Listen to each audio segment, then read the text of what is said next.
I'm Rick Davis. I'm at NASA headquarters. I work on the Mars reconnaissance team. We are busily doing things that we need to figure out before we send human beings to Mars.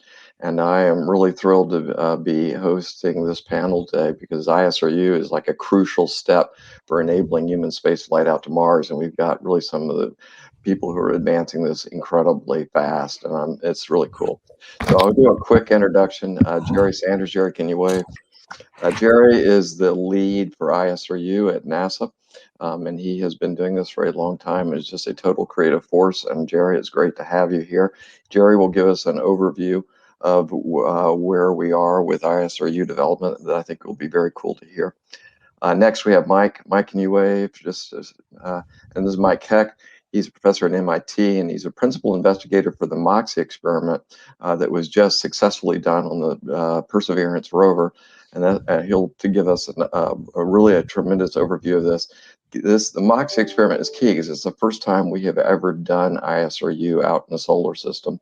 And this was a test case that Mike has been totally advocating for a long time and really a driving force. And so it'll be really cool to get an understanding. The ISRU in particular is for oxygen, which is a major element that is needed for the return trip home for our crews in terms of having enough oxygen for the propellant. And so this is a major step. Next, we have got Kris Zacny, who's the Vice President of Exploration Systems at Honeybee Robotics. And if you ever want a guru who can tell you how to do drilling on a foreign body, Kris is your guy. And so he will give us some really cool stuff that they are doing right now in terms of enabling us to get below the subsurface on Mars and also to extract water from the planet, which is key because we need that hydrogen to produce methane. And so that's a very key enabler. So it'll be great to hear from Kris. And then Stephanie Boyce also is on the team today, and she's done some tremendous work in terms of ECLIS and also and she's with Paragon Space Development. And I like to talk about ECLIS because key here is we always think about pulling resources out of these extraterrestrial environments, but one of the things that's really key is to recycle what we're using too, so that becomes a very key resource. And so she'll bring that perspective. Plus Paragon is doing other ISRU work, and it'll be great to hear from that too. And so with that, I would just have one other thing. It's more fun for us if you all ask questions along the way, so please don't be shy about doing that. We'll meter it along, but it makes it more of a conversation, which is really cool for us. So with that, I'll turn it over to Gerry, and he'll give us an overview of all the efforts on this critical front. Gerry, over to you. Okay, thank you, Rick. And I'd like to thank Rick and Kris and the organizers for allowing me to speak with you today about ISRU and how we're looking at going from the moon to Mars. So next chart.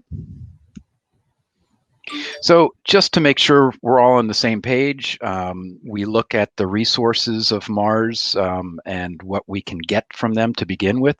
The primary resource is the atmosphere, primarily carbon dioxide with a little bit of nitrogen and argon. And Mike will talk about one of the key technologies for this area, but we can get oxygen as well as nitrogen for life support and ISRU from just the Mars atmosphere. However, as Rick mentioned, water on Mars is incredibly important for many reasons. We're looking at three kinds of flavors of water or types of water. One is the what we call the garden variety soil, the dust that contains something like 1 to 3 weight% water. There's also hydrated minerals, gypsum, sulfates that can be anywhere from 5 to 15% weight. A little bit harder material may require some breaking up and different excavation techniques. And then there's the subsurface ice, obviously high concentrations. You do need to go higher up in latitude. It may be deeper depending on what latitude you go to. And Kris will talk about one of the key technologies we're thinking about for that particular resource. The benefit, obviously, of water is water itself is great for crew and radiation shielding. You get oxygen and hydrogen, but when you combine them both, the atmosphere and the water, that's when you open up huge possibilities of different types of products that you can use across the board. Next chart. For the Moon to Mars program, especially for ISRU, we have 3 driving requirements and objectives. The first, obviously, being how do I sustain and grow human exploration on the moon itself through resource characterization, consumable production, and just basically learning how to stay and operate for long periods of time. But just as equally important is how do we use the moon to prepare for human exploration of Mars. So we're looking at what technologies can we develop that are applicable to Mars, the different operational experiences that we can have on the moon with our astronauts, with short time delays that will allow us to basically prepare for long-term operations without crew and very long time delays, and adding new capabilities that we might want to use on Mars, refuelable hoppers and shielding and such. And then the last part is expanding our economic sphere into space and revigorating that aspect. Next chart. Just to show graphically, a lot of the technologies that we are working on are common to more than one area. So I'm showing the 3 major paths, 2 on the moon, oxygen extraction from regolith and water polar mining, and the bottom one as Mars and water atmospheric processing. And you can see there are some unique technologies for each of these 3 paths, but a lot are common to at least 2, if not all of them. So we need to be smart in what we pick. We don't necessarily need to optimize for any one particular path if we step back potentially and see that kind of holistic approach. Next chart. So we have a evolution strategy to introduce ISRU and reduce the risk before we put it into some kind of a mission critical role, starting with understanding what the customer needs, the products, amounts, the quality, the quantity, knowing the resources that are there at the moon and Mars, demonstrating critical technologies on the ground first, and then in space and relative environments, and then eventually utilize it. And so what you're seeing here is a list of ongoing projects. Some of them are actually ongoing operational missions, those highlighted in red. And there's a few that are in italics that are either under consideration or planning, but not necessarily official at this time, but fall into this time frame of evolutionary approach. Next chart. I'm going to go through these 2 quickly. You'll have them to look at in longer term, but if we're just talking about oxygen extraction from regolith, the processes are fairly simple. Moxie has already demonstrated 2 of the key steps, air squared's compressor, as well as the solid oxide electrolyzer, and basic dust filtration. While it's 1/200th scale of what we need for the Mars, it's blazed the trail of what we need. At the same time, we're working on a lot of the technologies at the scale that we need for human Mars exploration, and these are shown on this chart. So upgraded compressors, solid oxide electrolyzers, different types of dust filtration, and obviously oxygen and separation, liquefaction, and storage. Next chart. The exciting thing is if we actually go for both the Mars and the water resources and convert them into oxygen and methane, it is a much more complex system.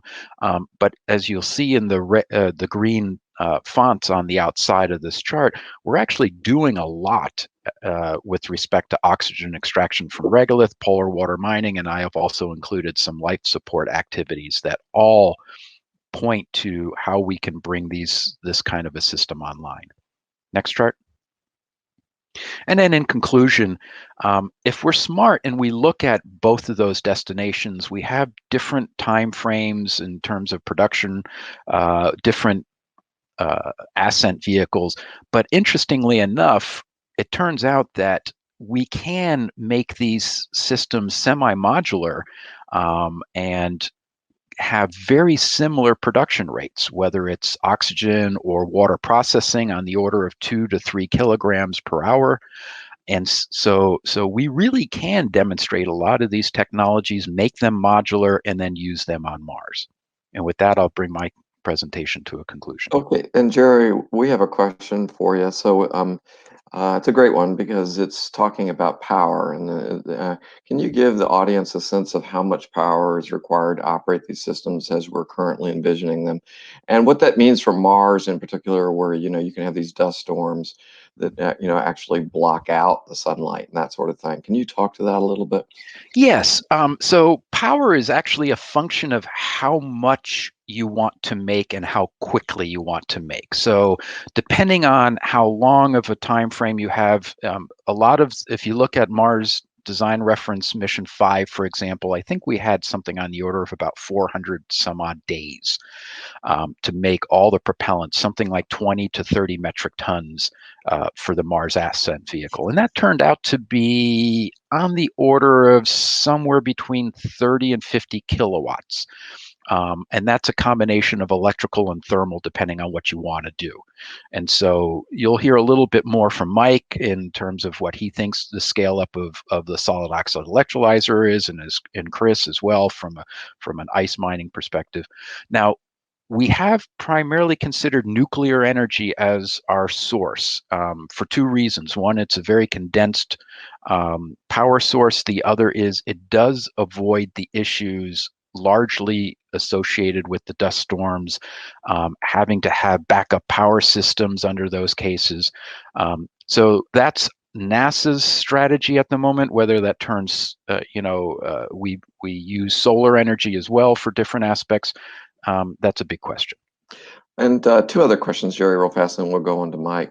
So first one is the moon and Mars are different environments, as we sort of alluded to. So the moon, you have these, 2-week nights that have pretty severe thermal constraints and that kind of thing. How do those challenges affect the commonality of design from your perspective? I mean, obviously, you do need to take into thermal control issues. You do need to understand the startup and shutdown sequences that will occur. For the moon, if we operate in the polar regions, we're hoping for very long sustained periods of sunlight with short eclipse periods. Depending on the power system, on the moon, we probably will shut down during those eclipse periods. So we need to basically be able to understand the startup and shutdown and the thermal management. The moon has a vacuum. So again, how you do your thermal management is slightly different. But in general, the main technologies are very similar enough. So a water electrolyzer, for example, I'm going to have to keep warm either on the moon or Mars because I don't want the water to freeze. So. Okay, and then another question, which is actually a really cool one, which is the role of 3D printing in your designs and how evolvable. Have you all considered that much yet? And how evolvable as your designs go along? I realize there's a lot of testing you have to do on a design, but what is your current incorporation of 3D printing technology in your overall approach to IS3U? It's being added on a case-by-case basis. So, to begin with, we're understanding packaging efficiency can change with 3D printing aspects. So we're looking at it from that perspective. 3D printing could add some very interesting thermal management capabilities. So I wouldn't say there's a blanket statement of, I can convert a Sabatier reactor better or water electrolyzer. Those are going to be done, and solid oxide electrolyzers, those will be done certain ways. But, 3D printing can help with heat exchangers and fluid loops and things like that. So it's progressing.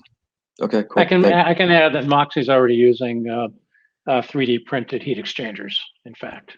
All right, cool. Well, with that segue, we'll go on over to Mike, and Michael will give us an overview of his work on the Moxie experiment, in particular, to actually extract oxygen from the Martian atmosphere. Mike, over to you. Well, thanks, both Rick and Gerry, who've contributed mightily to this effort. I'm not going to use any slides just to be disruptive, because that's why we're here, right? To be disruptive. And I do plan to talk only about Mars today, starting with Moxie, but I would like to attempt to put Moxie in a broader strategic topic, at least for a couple of minutes. And there's lots of basic information, not only on the internet, and lots of slideshows if you want to see slides. Also, there's a pre-mission journal issue in the Reviews of Space Science that has an extensive summary of how Moxie works. So let me start with why we need Moxie.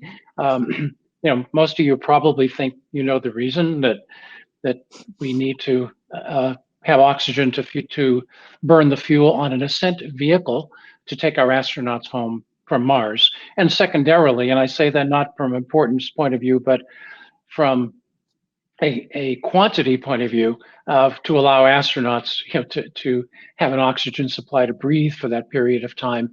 But in a more general sense, just about anything that uses chemical fuel for energy needs to breathe in some sense, whether it's an astronaut or a rocket, or your car or whatever. In case of astronauts, the fuel is food. In the case of the rocket, the fuel might be methane, as Gerry alluded to.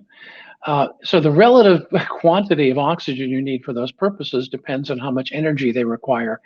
And the ascent rocket to take the astronauts home is the big player in that in that arena, and we'll need, as Gerry mentioned, 25 or 30 tons of oxygen for a crew of 4 on a typical mission. So how do we do this? How does it work? And just in a word, it's fuel cell technology. In fact, solid oxide fuel cell technology, which means layers of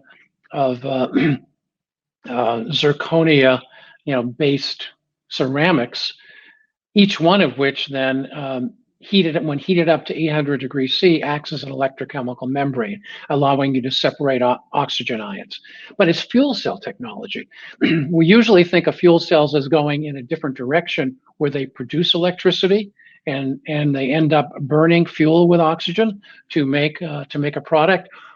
But the same technology can run in the other direction, where it consumes electricity, starts with a stable product, and then produces oxygen and the fuel, in our case, carbon monoxide, just as readily. So that's will be important when you come down to utilization. The same technology that produces oxygen on Mars will also be able to use it to create electricity. So far, what we've accomplished is we've had 5 runs on Mars producing oxygen. It takes a great deal of energy for a mission that has very little energy to spare. The rover has about 110 watt power supply that we share with lots of other functions, including driving. So we store up all we can in a in a battery, run for a few hours, and then give somebody else a turn. So we do that about once a month. We did our first oxygen run, just straightforward, cautious, down the middle of the road. We did another one where we were a little less cautious. We made more oxygen, higher rate, and we also added the use of the system microphone to be able to have a characterization baseline for our compressor, because you have to collect all that carbon dioxide from Mars, from the very thin atmosphere. We literally, make oxygen out of thin air on Mars, and it takes quite a compressor system to collect it. So we listened to that with the system microphone. We then did a daytime run, because the air is less dense in the daytime, so it's, there's less CO2 to work with. We did that, and we also tried out a new technique to help assess the purity of the oxygen by varying the flow, and both worked very well. They then went on and did another run with a new technique designed to help us measure in situ series resistance, series electrical resistance, which is critical for us to be able to control Moxie. And finally, the 5th run we did was the full version of that purity assessment, which involves varying the speed of the compressor while keeping everything else constant. So in the end, though, Moxie has been successful. It is in many ways the low-hanging fruit of the ISRU world. You don't have to go anywhere to breathe oxygen. We act like a tree. In fact, the capability of Moxie, this 1 to 200 scale model, is about that of a small tree in terms of what rate it can convert CO2 to oxygen. Uses a very different chemistry, of course, but the same end result. CO2 comes in, oxygen comes out. It would be enough. Two Moxies on Mars would be enough to keep one of us alive, maybe not jogging down the road, but alive. So that's about how much oxygen we produce. As Gerry mentioned, technologies have been demonstrated at Air Squared and at Oxyon to scale up our 6 to 8 grams per hour into 2,000 to 3,000 grams per hour. And in the most common scheme for doing this, you would run this for about a year, collecting oxygen in a liquid oxygen tank. And then the astronauts would arrive shortly thereafter, and they would have their propellant system ready to go to take them home. We expect that full-scale system. The only reason we couldn't scale it up the only two reasons we couldn't scale Moxie up to full scale on this rover, one is it would have been too heavy, and two is we wouldn't have nearly enough power. That's the more important one. But we expect that full-size system to be, about a cubic meter, the size of a small chest freezer perhaps, weigh about a ton, and require about 30 kilowatts to produce that 2 to 3 kilograms an hour. So just briefly, I know I've pretty much used up my time. I do want to suggest a framework for thinking about how to roll in ISRU into our exploration program. And starting with first point, just to state the obvious, the utilization of resources has to be commensurate with the infrastructure that we can put in place. So if right now for Moxie, we think about present day technology, near-term robotic capability as we scale up, and eventually, in the not too distant future, human-assisted activities. That's our infrastructure. The second one has to do with how you choose what you want to exploit needs some metrics. And the historic relationship of all life on Earth with resource utilization has weighed three characteristics, in my opinion. One is proximity. You use what's nearby. Air is around all of us unless you're a bottom-feeding fish. So proximity is high for air. Accessibility, something may be nearby but not accessible. For example, there may be oil 10 meters under the ground where you're walking, but it still takes a fairly sophisticated technology to get at that. And so this proximity, accessibility, and the third principle is the complexity of utilization. So for example, you might be living on the beach, but being able to use salt water for nourishment is a very complex process for at least the land-dwelling animal kingdom. And so the proximity may be great, and you have to maybe have to go 10 miles to find fresh water, but that's what you're going to do. So proximity, accessibility, and complexity of utilization should be our major metrics. And the only third point I will make is I found it very useful. I'd be happy to elaborate on this, but I think there's no time. For organizing principle for thinking about ISRU is the one suggested by the ancient Greeks to describe the elements, where they said there's 4 elements: earth, air, fire, and water. Well, starting with fire, it represents energy. Okay, it represents energy. And sunlight, which is fire, is one of the easiest things for us to utilize. Proximity, very good. Accessibility, maybe half the time, a little less if it's cloudy. Complexity, it's easy to use the sunlight to keep something warm. It's hard to use it to generate electricity. We do that. The second one, air. And of course, that's Moxie. We're using it now. Complexity is high. Proximity is great. Accessibility, accessibility is very good.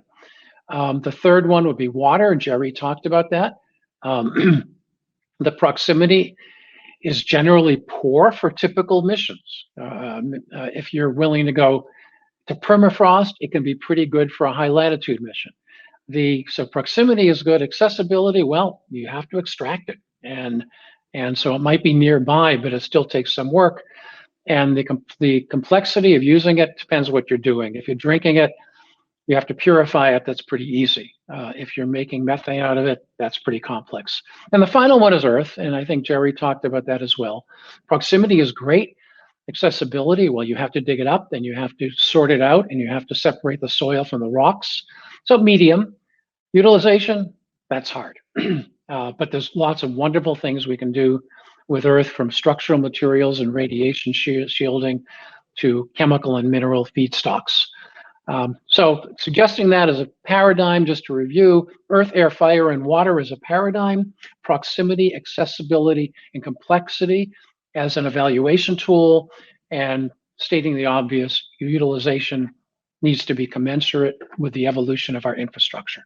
So thanks very much. Happy to take questions. Mike, again, a big congrats on a successful demonstration. And then also a question from Raja. What are the technological bottlenecks to scaling up from where you are with Moxie to actually being able to support a 3-person mission with, providing the oxygen necessary for the Mars ascent vehicle?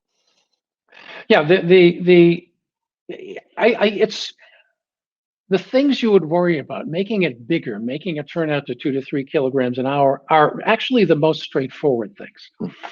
The harder things are, first of all, we'll run maybe 100 hours on Mars if we're lucky, actually making oxygen. This next generation system will have to run for 10,000 hours straight without stopping, in all weather, in all environments.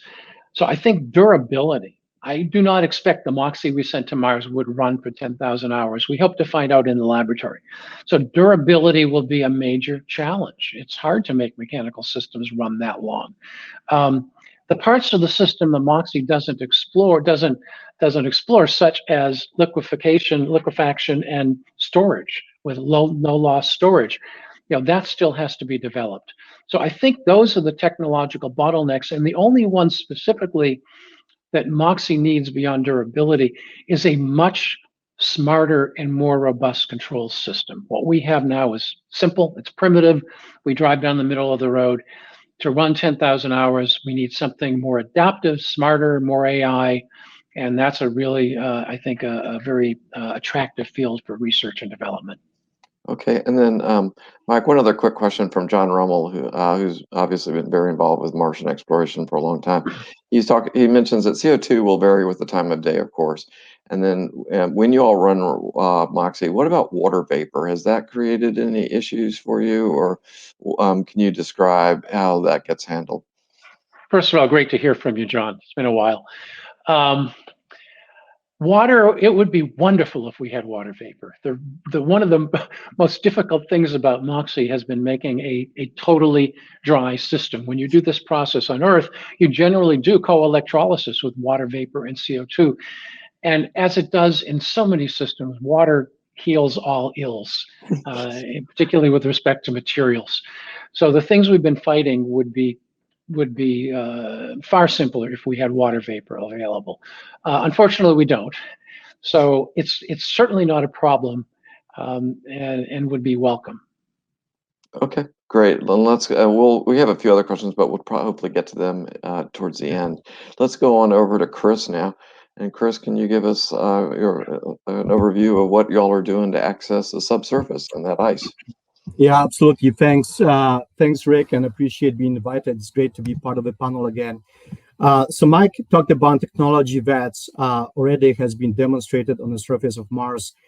And I will talk more about technology that is in the pipeline. That's another enabling technology where Moxie is actually complementary technology. So both of them can provide methane, fuel, and obviously oxygen for rockets and supporting humans. Let's go to the next slide, please. Mike also alluded to this. It's not just about your resource, but it's more where you go is as a function of a couple of other things. First one is elevation.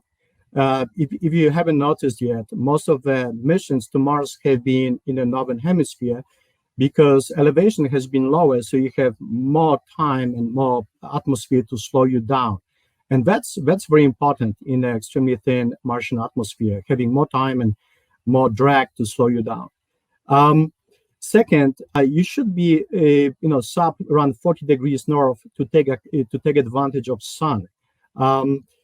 You will have nuclear power, but also having sun is really important to keep yourself warm and get additional energy from some solar. Secondly, rocks. It's very, very hard, obviously, to land on rocks, which are meter in dimensions. If you're looking at the Perseverance and the earlier Curiosity rover, they were looking for areas which are free of rocks, and eventually when they would sort of streamline landing to have something that has almost a void of rocks. It's all about avoiding rocks. Slopes. It's obvious. It's very difficult to land on something that's very steep. And finally, it's not just one mission. We're gonna be establishing entire villages and cities and towns. So you have to have the capability to land in proximity of each other many times. So if you look at all the different scenarios and locations on Mars, there are few locations that meet these criteria, and one of them is actually Arcadia Planitia. And on the right hand side, we see dirt essentially overlaying 100 meters of glacial ice, and that's exactly where we want to go to the areas where that can give us tons and hundreds of tons of water. We want to essentially put a well on the surface of Mars. Next slide, please. So to do this, for the past few years, literally 50 feet away from me, we've been developing a system called Redwater. And I come from industry. I used to work in a mining industry, and this was a really great experience because I learned what works, what doesn't, and very often things that you think they should work, they actually don't. And there is nothing better than a test of time. Technology that you see in a Home Depot survived test of time. It has proven itself every single time. That's why it's still in a Home Depot. The technology that didn't survive, people cannot make money on, and it doesn't exist. So instead of coming with some clever ideas, what we decided to do is literally steal from things that have been deployed successfully here on Earth. And there are two systems. First one is cold tubing drilling. It's a drilling approach used every single day in oil and gas. You have steel or composite pipe, 1 to 3 inch diameter, that's rolled on a big drum. And to drill, essentially, you have something called injector that straightens this pipe into something super straight like a drill pipe. And at the bottom, you have bottom hole assembly with drill bits, with motors and the percussive system if needed, and so on. So we decided to use this particular system to allow us to drill deep. Now, to extract water, we turn our attention to something called Rodwell or Rodriguez well. It's essentially a pump and a heater that warms up ice, melts ice in the South Pole of Antarctica, and then pumps water to the surface. So we made some modifications to this to work better on Mars, but the underlying principle is pretty much the same. So Redwater is essentially a combination of the two high technology system that's being used every single day, and our job was to turn these two into Martian system. Next slide, please.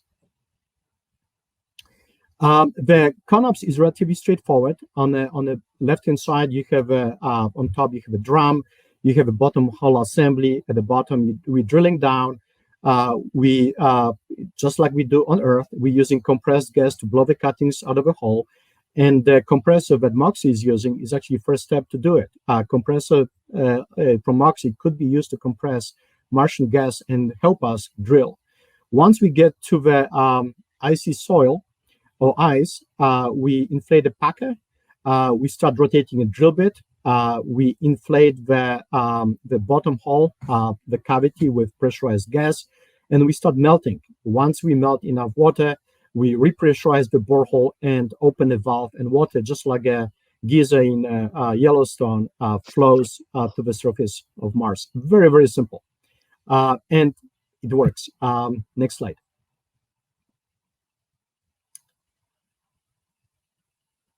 So here is actual hardware. So on the left-hand side is cold tubing. So it's on the drum, bottom hole assembly, and the close-up of the injector system. These are a couple of essentially spoolers of pulleys that physically deform the tube. If you take a close-up of a tube on the right-hand side, you can see that right on top there are no markings, and right towards the bottom there are markings. It's a really physical process of essentially plastically deforming the steel or aluminum or titanium pipe. And it's the forces that we apply are sufficient to cause this deformation. And we need around 0.5 kilowatt to do this, so it's not a low power system. Next slide, please. We've done tests in our freezers. So what you can see is a red water system in a 5-meter walk-in freezer. Melting ice, we put a dye, so actually you can see the melt pool being forming, and that was successful. Next slide. And we also put the red water inside the Mars chamber, right in the center, and we drilled in a meter of ice. Again, we created melt pool to show that this technology exists.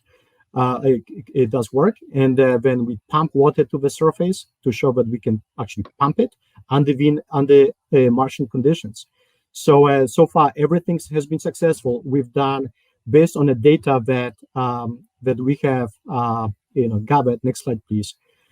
We actually developed next TRL6 system, which is being developed right now, and the scaling laws. Initially this was supposed to be designed for like 16 tons of water on Mars, but with the scaling laws and modeling, we can actually do 1 ton of water per day. So it's significant amount of water. The only thing we need is power. Once we have sufficient power, we can scale it up and provide a lot of water. So you not just drink it, but you can actually take a bath on the surface of Mars. Plenty of water. Thank you. Okay, and thank you, Kris. And a couple of questions for you in the interim. And then, we obviously have a lot of experience with rod wells in Antarctica, but that's in a pressure environment. Mars has very low pressure outside and also has very cold temperatures. What challenges does that create for this sort of system, and how careful do you have to be to seal the system off from the environmental conditions that it's operating in? Yeah, good question. So we did some modeling, and in fact, temperature, in 20, 30 meters on the surface of Mars is relatively similar as the temperature, in Antarctica, around -40, -50 C. So we're not talking about, 100 degrees centigrade difference. We're talking about tens of degrees centigrade. So we essentially in a ballpark in terms of this. Concerning pressure, so Martian northern, plains, they have a, atmosphere above triple point of water, but we do not rely on that. We essentially sealing the system with a packer. It's a really good seal, and then we pressurize the borehole. Is it perfect seal? No, absolutely not. And nothing is perfect. But we decided that it's better to use Mike's compressor and keep on compressing Martian air, as opposed to coming up with some very complex sealing system. So we have to, we have to take into account that stuff is not going to be perfect. It's not going to be 100% efficient, and we'll account for it.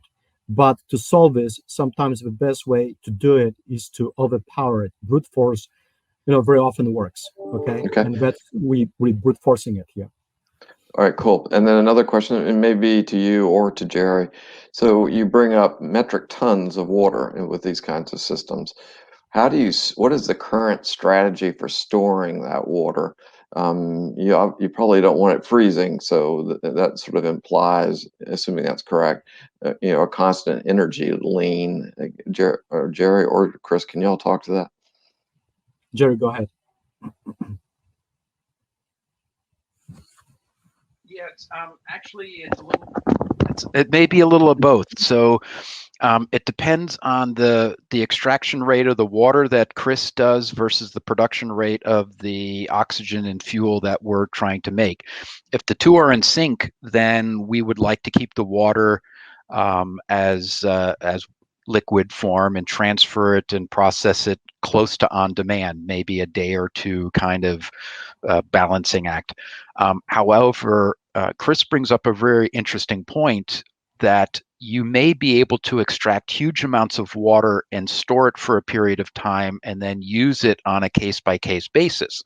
And so the energy that we need to mine the water, say it's a nuclear reactor and it uses both the thermal and the electrical energy, well, maybe that's done for 3 or 4 months, and then that nuclear reactor goes somewhere else and we stop mining water for a period of time. So at that point, yes, we may let it go to a solid and just have a very simple bladder tank, for that matter, that allows you to freeze it and then rethaw it. Very lightweight. So there are schemes that we would consider in both of those directions, I think. Okay, cool. And one last question is the human in the loop. A lot of drilling operations on this planet have a lot of humans involved with it. So I guess maybe for Kris, can you talk about how important, particularly when you're talking scaled up systems, having a human in the loop is? Yeah, I think that the best answer I can give you is if you look at the Perseverance rover. Very first drilling that the team has done is fully autonomously. Okay, they place the drill on a rock, they drill to the bottom, they perform robotic operations on a rock, they pull the drill out, they dock the drill with a bed exchanger, they pulled the tube out, they did measuring on a tube, sealing of the tube, and they placed the tube in a storage compartment. Everything fully autonomously. Not a single callback home for any input. So these sort of missions, they pave the way for future fully autonomous robotic system. And when I heard that all of this was done fully autonomously in a single soul, I was amazed. Okay, the robotics and what the team has achieved, in terms of controls and automation, unbelievable, out of this world. Okay, unbelievable. Okay, great. Thanks, Kris. And now we'll go over to Stephanie. Stephanie, I was going to talk a little bit about recycling efforts, because that's a key resource that we shouldn't ever forget going all the way out to the Mars, and also the other ISRU efforts at Paragon. So Stephanie, over to you. Yes, thank you. Okay, if we could go to the next slide. So I'm just going to start by briefly introducing our company, Paragon Space Development Corporation. Our specialization is in life support and thermal control. So as Rick mentioned, we'll touch on ECLIS, environmental control and life support systems, that we have a lot of heritage in. So we're a 28-year young company. I like to call us a big, small company because we're about 190 people strong right now, and growing very quickly. So with this experience in developing ECLIS systems for space, we've actually translated that into quite a bit of work in the ISRU realm. And so I'll be touching on a little bit of that today. If we could go to the next slide. Okay, so I just wanted to mention that Paragon participated in this 2018 community-wide study to develop a commercial lunar propellant architecture. And so I'll walk through that very briefly. And so, and how Paragon's expertise fits into that. But the main findings of this report were that there is, we did develop a method for this robust lunar ISRU ecosystem. And it's kind of a perfect fit for us for this presentation to come at the end of all this panel discussion, because I think we demonstrate what a precious resource, how difficult it is to mine resources for very long exploration in space, how we really need to start on the moon, develop those technologies, leverage them for us to get to Mars. And so I will, yes, so I will, if we go to the next slide, I'll get into that process a little more. Okay, so very big picture, we've touched on the lunar mining operation. So very key to this process, we've talked about how important water is. So if we're going to develop systems to extract lunar water and then utilize it as an oxidant and a propellant, the first major stage that you can see here on the left is the mining operation, which Kris has touched on. And then Paragon's expertise is more in this top right box, which is the actual processing of the water once it has been mined, and the separation and purification of water. So if we go to the next slide, we'll touch on that a little bit more. So when we're going through the mining process, the goal is to really minimize the amount of volatiles. So obviously we're not capturing pure water from water ice on the moon, for example. So I'm going to touch on 4 of the different programs that Paragon has related to ISRU work, but we mainly are focused on this water capture, condensing, storing with minimal volatilization, with minimal volatiles from the surface as much as we can minimize that.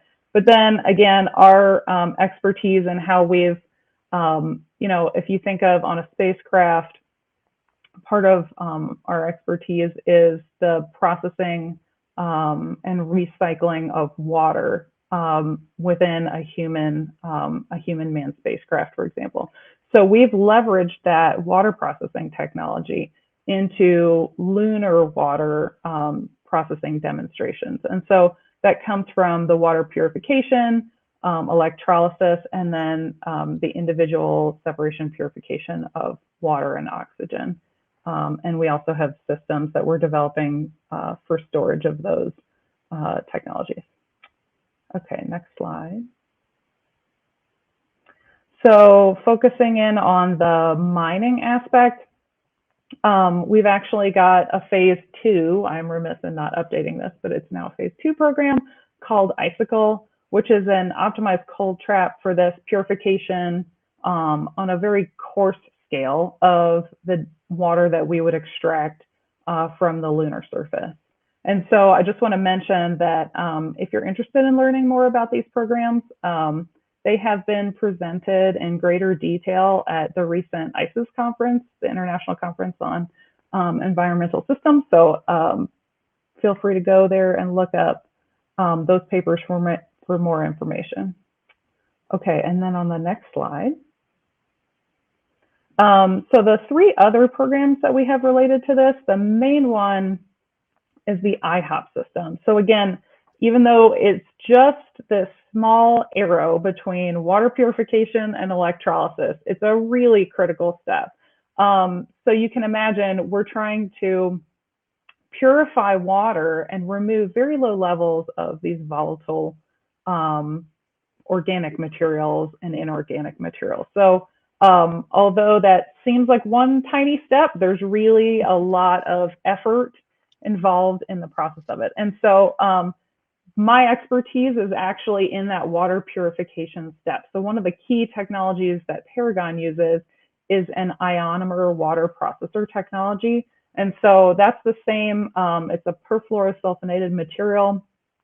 We actually, it's used also in hydrogen fuel cell materials, but it's kind of has these really amazing properties to transport nearly exclusively water while separating out a lot of contaminants.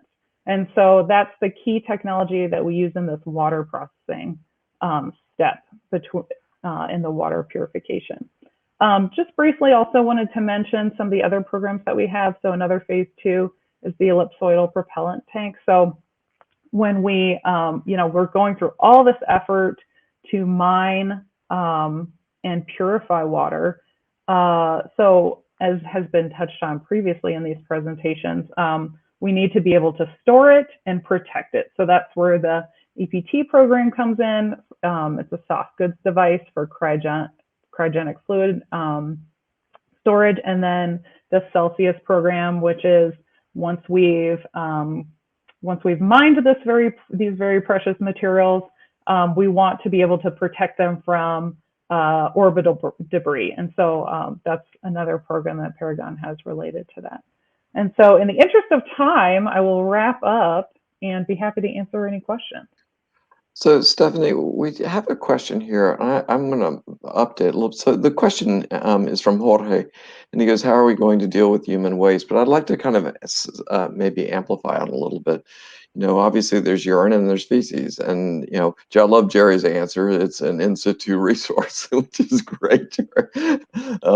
But can you kind of walk through the current state of technology, and maybe Gerry should chime in too, about recycling it? What are the challenges, and what would you envision on a deep space mission, say all the way out to Mars, in terms of trying to get to what Gerry says, that it truly is a resource? Maybe you can talk to that a little bit. Yes, I don't know if people were aware of this already, but that's actually the specific program that I lead at Paragon, or one of them, is part of the brine processor assembly, which is a piece of spaceflight hardware that recently got installed on the ISS. So human waste is definitely, to Gerry's point, an in situ resource, and we are not throwing.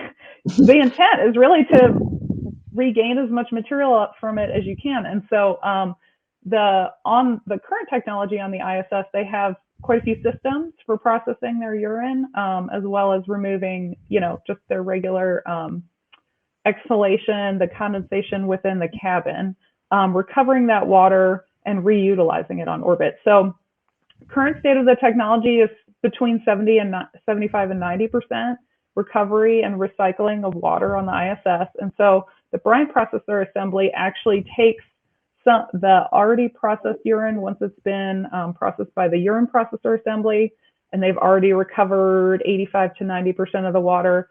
And our system, which uses that same ionomer water processor technology, can recover, we've demonstrated, up to 95% of that remaining water. So human waste is absolutely an in situ resource, and we're doing everything we can to recover, again, the very precious resources from it. Like nothing's going to be wasted on a long-term mission to Mars.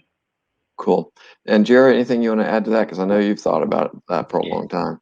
Yeah, we've thought about more the solid waste than necessarily the urine waste. There are issues with handling and using human solid waste, but in general, we have been looking at trash and waste as a good carbon and hydrogen source, especially for the moon, which may be carbon poor. So we've looked at processes like trash to gas, where during in-space activities, you pyrolyze it or oxidize it or steam reform it, and get CO2s and hydrogens, and you can either run that through a resist-a-jet and get some level of propulsion capabilities. You could convert it into hydrocarbons for fuel. Definitely, we're looking at the fact that in the long term, we don't want to bury it or throw it overboard. And I think John Rummel brought out, hey, you could use it for potentially plant growth and such. So yeah, it's something that, we're currently looking at like 30-day-ish missions on the moon. But when we start talking about hundreds of days of transit and thousands of days on the lunar Mars surface, we obviously have to go beyond just burying it.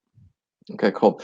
And then Jorge had a follow-on question, which is how much power is needed to do this system Stephanie's gotten? It's tens of watts, but she notes it's an open loop system and we're working to optimize it.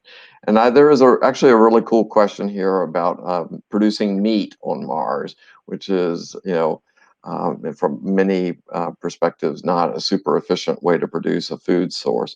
But it does beg the question, which is eventually, once we have more of a permanent presence on the second planet, we will shift to agriculture. And I'll start with Gerry and see if anyone else has any.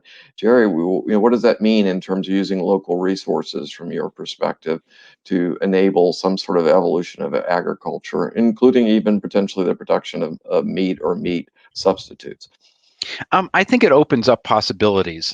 As I pointed out in the discussion, when we're talking about ascent propellants, we're talking tens of metric tons of product.